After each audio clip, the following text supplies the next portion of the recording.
Good morning, everybody. Happy Hump Day to you on this August 13th, 2025. I have all of your stories for your rush hour ride to work. Not only that, it's a juicy episode. A lot to get into. We've got Taylor Swift and Blake Lively. We'll also be discussing Laura Owens and a conversation about her attorney and was there witness intimidation. I'm a witness in the upcoming trial. Believe it or not, I believe a star witness, my words, not theirs, when it comes to the state and the 7 felonies they've charged Laura Owens with. Again, she faked a pregnancy and a bunch of other things with former Bachelor Clayton Echard. So we'll get into that, and then we'll talk about Texas and the redistricting plans that they have and how this is going to basically affect all of us in different ways because it's going to create an arms race of every state redistricting and no one's vote matters. Okay, so a lot to get in, and then we'll also discuss the TikTok cult as we have updates on that. So lots to get into. Several different Taylor Swift stories, and by the way, stick around for the Laura Owens one. It's a doozy. It's a doozy of a conversation. It's going to be our featured story of the day.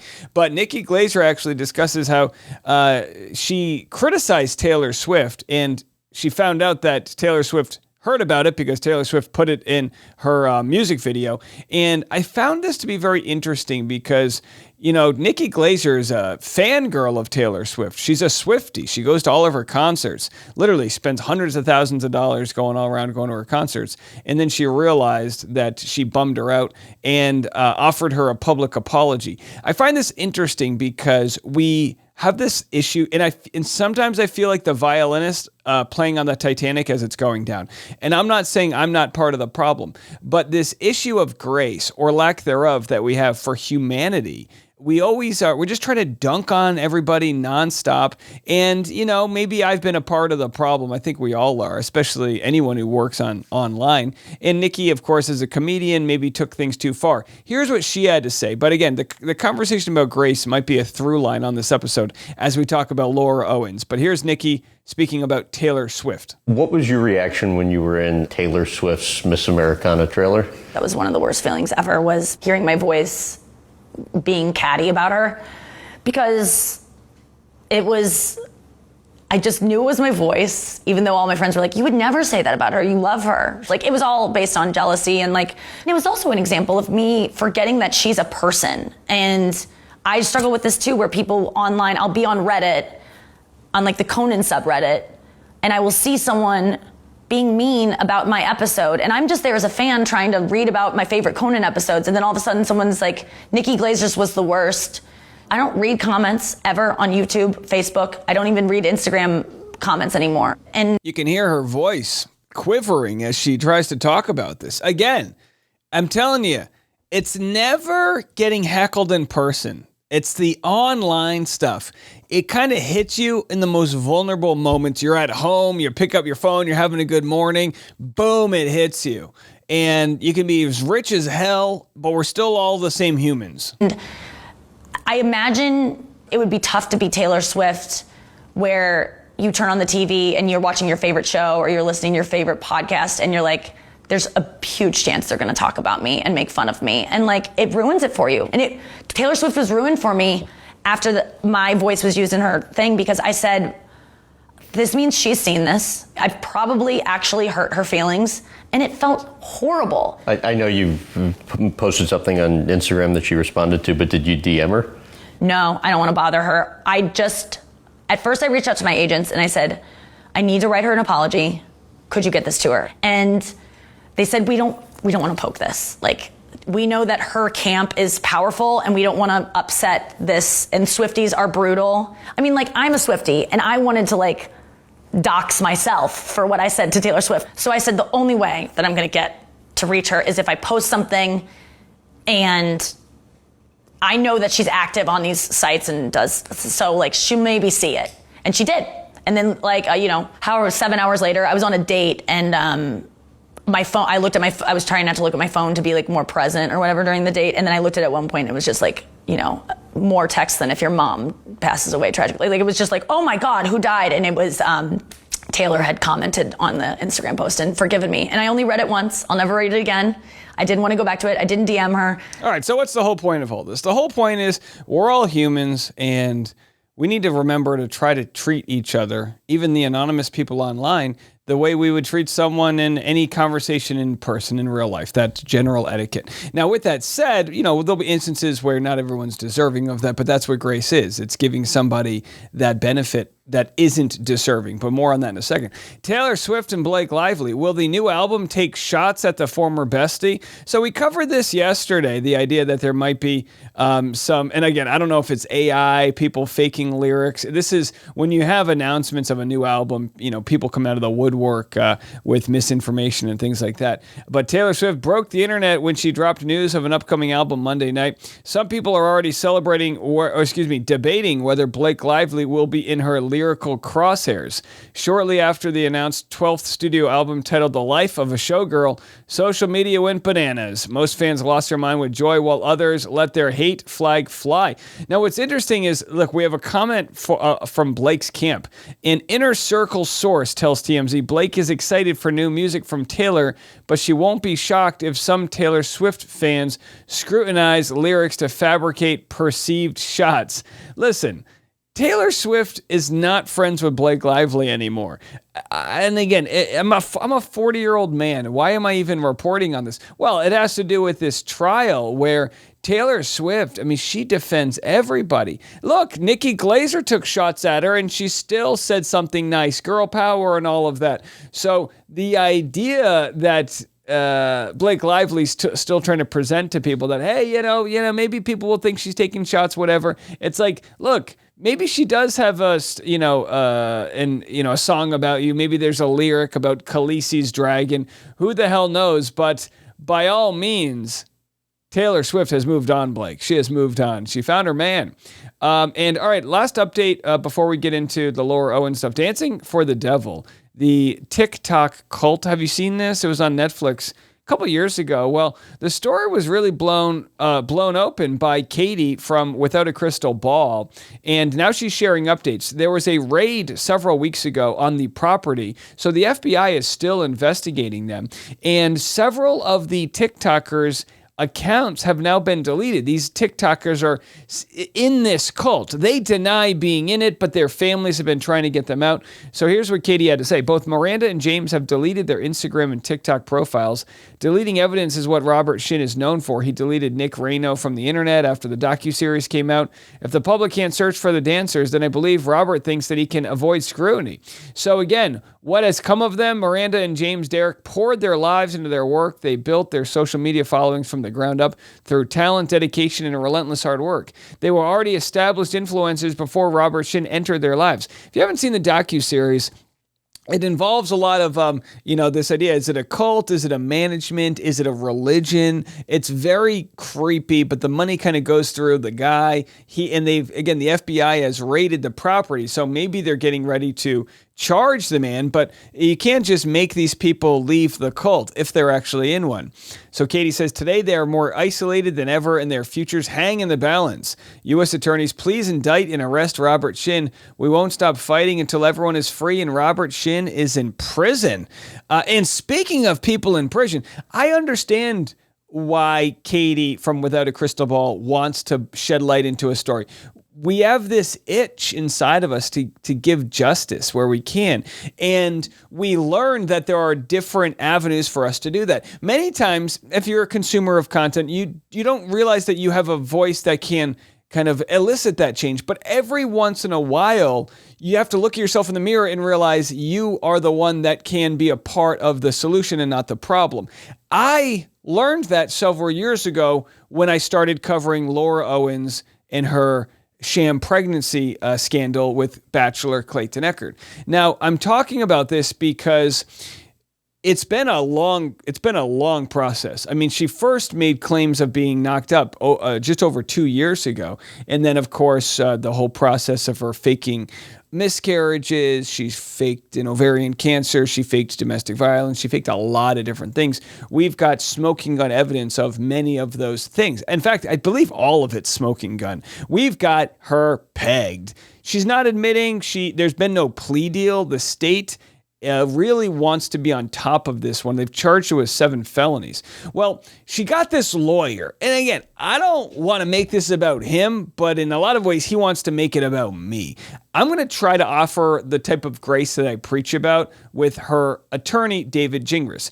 He was arrested recently for a DUI several minutes away from where Laura Owens lives. We haven't seen the body cam footage. We don't know what that was all about, but that was July 6, 2025. Now, why is this important? Well, at the time, Laura is still writing to California to get her restraining order extended against another former guy. She's got 3 restraining orders against 3 of these men she claims she was pregnant with. There was actually a 4th guy named Matt, maybe a 5th for all I know. She made claims of rape conspiracy by the attorney that was representing Clayton Echard when he was previously representing Greg Gillespie. I mean, she's made horrible claims, things that can ruin people's lives. She, of course, tried to smear me. Her attorney tried to smear me. Well, several days ago, I got an email from her attorney as I was covering the pretrial conference. I will share some aspects of that in a second, but Seeking Justice for All Victims of Laura at Clayton's Justice on Twitter posted this. On his Morning Rush Hour podcast, Dave explained why he blurred the photo of alleged felon Laura Owens and her father Ron Owens on his video yesterday. Seems David Gingras is still doing Laura's bidding, even without payment. And despite Laura being represented by Coleswood Law for her criminal trial, Gingras sent Dave an email yesterday insisting that Dave remove the photo. We think Rachel Mitchell and Maricopa County attorneys need to be aware of that. Rachel Mitchell is the county prosecutor. Despite a court order prohibiting contact with any witnesses in her trial, Laura is using Gingras to contact Dave, a witness in her trial. Now, this is starting to get serious. And I'm reading this going, damn, I'm like, I don't want to be at the center of this story as a star witness, but it's important for me to continue to cross my T's and dot my I's, which means share with my audience what the flipping hell is going on. So I'm going to share what Gingras emailed me. It's for my protection, and quite frankly, it's for his as well. It's not going to be anything crazy, but I also think it's interesting that at the day where the internet seems to have him dead to right as far as violating some real issues here, again, I don't know what the issues are with contacting a witness before a trial like this, but it's very rich that on that same day, David offers me and others a blanket apology. We'll get into it. Again, I'm offering my grace to David Gingras here, and in part, I'm actually speaking as if this was my response to him, because, bro, I'm not trying to, be on your list of people that you have vendettas against. I'm really not. This is what we do here. We cover this out in the open because sunlight is the greatest disinfectant. So Gingras responded, "You're spreading lies." That being that this is witness intimidation, or that you shouldn't be emailing a witness or whatever. Clayton's Justice says, "Don't you have better things to do, like dealing with the fact you were arrested for a second DUI? Perhaps your time would be better spent in rehab, finally getting your shit together.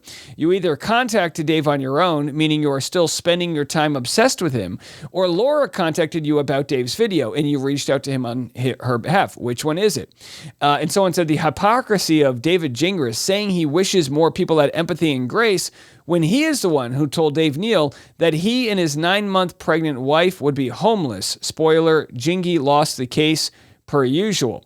So this is complicated. I don't endorse everything that everyone says about Laura or Gingras. I am my own person, and I've been covering this case. There will be people that say things that might body shame Laura or her father, or make fun of their family, or mock them. That is out of my control. I cannot control what other people want to say or do.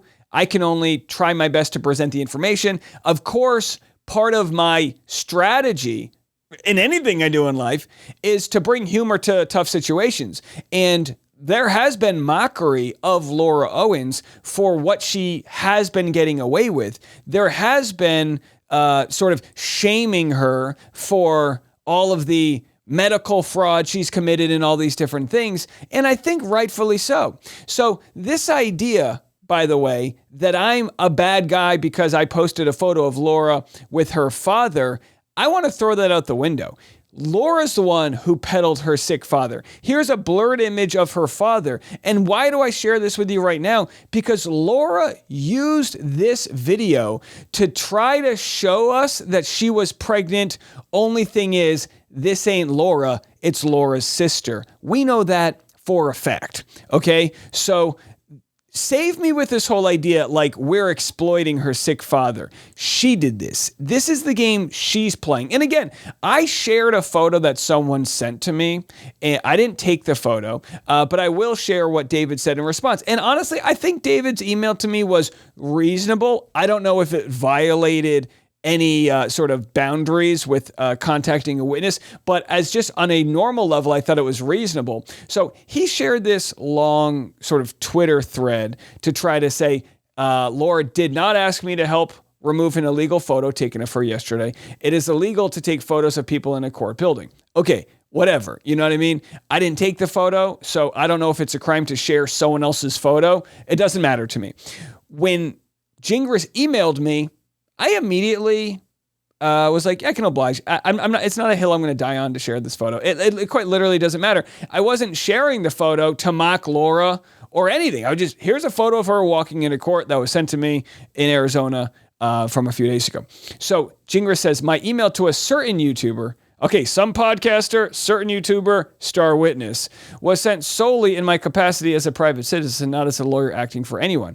It pisses me off to see people breaking the law and laughing about it, so I decided to ask him to respect the law, just like you have done repeatedly. And again, the idea that he's this justice-oriented guy and he doesn't want people breaking the law, it's like, bro, you got arrested just recently for driving under the influence. So, save me with the whole, this justice thing. But again, I digress. So he's still trying to petition the court to change their ruling, but he says there's a 90% chance that it'll be denied. He even spoke about the Arizona bar, and he's going to get word on the response to some of these bar complaints that exist. And he said, for those cult members praying to see me disbarred, know this, I would actually like to leave the Arizona bar, but but listen, I don't want to get Gingras fired from the bar or whatever. I don't care. I wish him and everybody else abundance. I truly mean that. Gingras is a pretty charming guy when he wants to be. He could be a pretty good lawyer YouTuber. In fact, I'd go so far as to point him in the direction of the channels that offer YouTube tutorials. But that's a separate conversation. And I'd be the first to say, hey, get this camera equipment, get that. I can in some ways disassociate from what he's tried to do to me versus like me wishing him well. But make no mistake about it. He tried to fuck up my day. Okay, my special day with my wife who was 9 months pregnant. And for that, the apology doesn't fly when it doesn't cover the specifics. So he discusses an apology. He says, I do have regrets and I do apologize for some things, but I have no regrets about fighting to protect the rule of law and integrity of our courts. You may not like the law, but without it, we're effed as a society. Don't I know that better than anyone? So there it is. And again, he says, be kind. I'd encourage people to show more grace and compassion to each other, but that's not human nature. I wish it was. There are several versions of this character that exist. There's the version where people think he's quite normal and nice. And then there's the version I'm going to share with you where he's trying to rattle people in defense of his client. To me, that's not, vigorously defending your client. That's using dirty tactics. And if you want to play the game of, the dirty game, we could play that all day on YouTube here, but it just doesn't sit well with me. So he sent me an email, and I'm just sharing this with you to say, look, it wasn't a bad email. He says, your video contains a photo that was illegally taken. I responded and said, it's being blurred out. I sent him the screen grab of YouTube's sort of like, it tells you how, like in 15 minutes, it'll be complete. I said, it's rendering. I don't care. It doesn't matter to me. And I moved on. I said, all the best, right? All the best. Well, he sends this, again, initially, YouTube prefers that complaints be addressed directly to creators before the complaint is escalated. So this, in a sense, is a threat to escalate this complaint. So why does David Gingras feel like he's the hall monitor of the Scottsdale Superior Court or wherever the hell they were on behalf of a photo of someone he now claims is not his client? Laura Owens. This is what I don't understand. You know what I mean? So he gives me notice of the violation so I could fix it before additional recourse is pursued. Again, not a hill I'm dying on, right? If I'm going to be a witness in this trial, I'm not trying to get sanctioned, although I don't think he could do anything to get me sanctioned. I think the judge would have, whatever the case. So I'm not trying to get into those specifics. I respond and say, it's done. Then he sends me this. I know you will see this eventually. And then he sends me the thread, which is what I just shared with you. You can speculate all you want about whether my comments are truthful. I promise you 100% Laura had nothing to do with my email to you yesterday. She didn't ask me to contact you, nor did anyone else in her family. In fact, no one asked me to contact you. I did that entirely on my own. I did it because it was the right thing to do. It just made me sick to see how little the cult cares about breaking the law, except when it's someone else, and it's not the first time. As for you blurring the photo, thank you for doing the right thing. Laura's father has nothing to do with any of this mess. To post a photo of a sick old man in a wheelchair when you know the photo was taken illegally, that's going too effing far. Hate on Laura all you want. Leave her father out of it. P.S. I have other reasons to be seriously pissed off with you, but I also hate hypocrites, and I don't want to be seen as one. So yes, I offer an apology to you for some of the things I said in the past. Now, I haven't responded to this. I have no plans to. I don't need any more pen pals. I'm good. But like I said before, it's interesting to talk about exploiting a sick old man when I just shared a photo of a family heading into court. She's the one who schlepped her dad into court for 4 minutes. And again, the court was, they videoed. So it's not like there's some grand secrecy like I was at some funeral, right? It's just the fact the rules are the rules. Whatever. It's not a big rule as far as some of the things that Laura has done. Again, impersonating her sister right here. Maricopa County, have you seen this video? I'll send it to you. Which, by the way, she took the audio out of the video and ran it through some metadata things. So very bizarre stuff. But again, it's making a mockery of a sick old man who's becoming a grandfather in this scene. He's becoming a grandfather. He's touching his daughter's belly. What a beautiful moment that was. And Laura used it to convince a community that she was pregnant, just like she tried to convince this community she was pregnant by altering medical evidence, all of which was found out because Laura's attorney, David Gingras, tried to fuck my day up. So I felt in full transparency that I should be sharing this with you guys because it's getting kind of serious. Now, again, I don't know, Maricopa County, I don't know what you want to do with this. I'm okay if Gingras wants to apologize to me. But you have to remember what he's apologizing for, because he should apologize in two places. He should do it on Twitter and or his blog, because that's publicly where he made the threats against me. He's told me at the bottom here of this email, and again, this is from before. This email right here is not recent. This is from before. I don't mean to brag, but look, I'm a subject matter expert in this area. Because of this, I can tell you confidently, if Laura wanted me to haul you into federal court on a defamation claim, I could easily do that. And based on what I have seen so far, I think you would have a very difficult time getting out of that for less than Trump level bucks. This being Trump's defamation case. So he's, accusing me of committing $83+ million in defamation. By the way, quick answer, Gingras, no, you can't haul me into court. Not unless it's to be a star witness on Laura's trial. Now, again, I am over this, but when he was sending me this email was not a good time to be messing with me. So he wrote this publicly. He called us vile scum. He says they are human cockroaches spreading feces on the floor, spinning the facts to make them more dramatic than they really are in the hopes this will drive traffic and increase revenue for their sad, pathetic lives. One day, these trash humans will wake up and realize that lying for money is not a good way to live. Or maybe they will never see their sins. Either way, I look forward to reading their obituaries briefly before throwing them in the trash where they belong. He continued, talking about us. They are not really talking about the case, not even close. They don't explain all the facts. They don't give both sides of the story like any real journalist would. I've heard that before. At the end of the day, they don't give a shit about the case. They don't give a shit about the people involved or the truth. They are nothing but mosquitoes sucking their meager livings out of the First Amendment I fought so hard to protect. These human leechers are selling half-truths and twisting shit way out of perspective in order to increase the drama. So much drama. and thereby get a few more pennies of Google AdSense revenue and a few super chat bucks to pay for breadsticks. It honestly makes me puke. Now, after writing this several months later, he actually started his YouTube channel, which, by the way, you could have monetized, Gingras. It's a good revenue source. I make good money. You can do this. You know, he's got his way with words. He can be charming. You know, I would love nothing more. I really mean this. I would love nothing more than if he cleaned up his act and knocked it out of the park and kind of, you know, took the ball and, you know, in his court and put his YouTube together. There's plenty of lawyers that have far success. I know people will say, no, we don't want that for him. I could care less. I literally could care less. I wish him the best. But he continued. If Laura sues the JFC crew for defamation, it would be an absolute bloodbath. To use the metaphorical term like Trump did, not literally, unless folks like Dave Neal have a really good explanation for every defamatory thing they have said about Laura, my prediction is that by this time next year, Laura's horses will be enjoying some new grazing land out in Tennessee once the Neal family has been evicted from their home after losing a multi-million-dollar defamation case in federal court.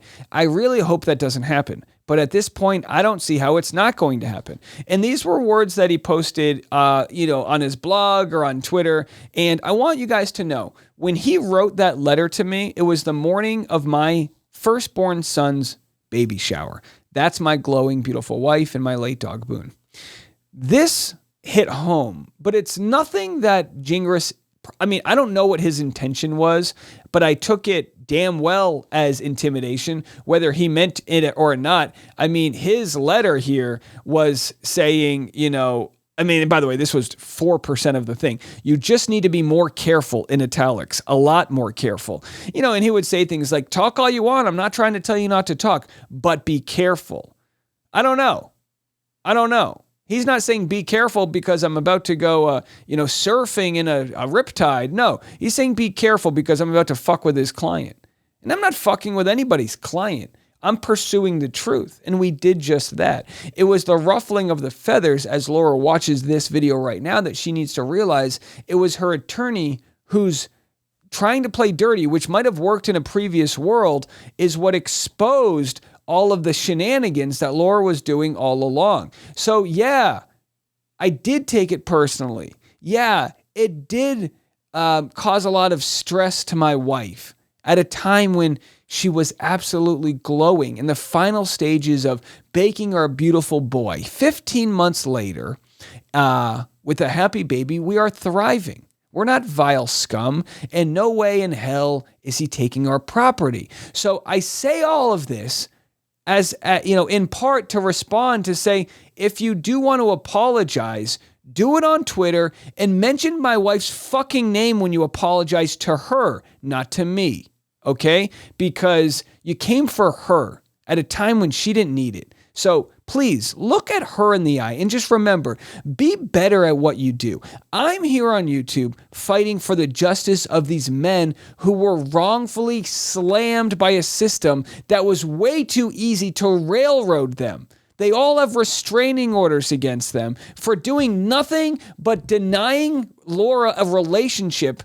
And she felt like she could control them, by faking medical documents and threatening to go to the press to expose Clayton during a dark time in his life, and by writing, these fake TED Talks and whatnot. So just remember, it's your client that brought all of this on, and I've tried my best to keep this like above the belt. I truly have. I wish the best for him. I really do.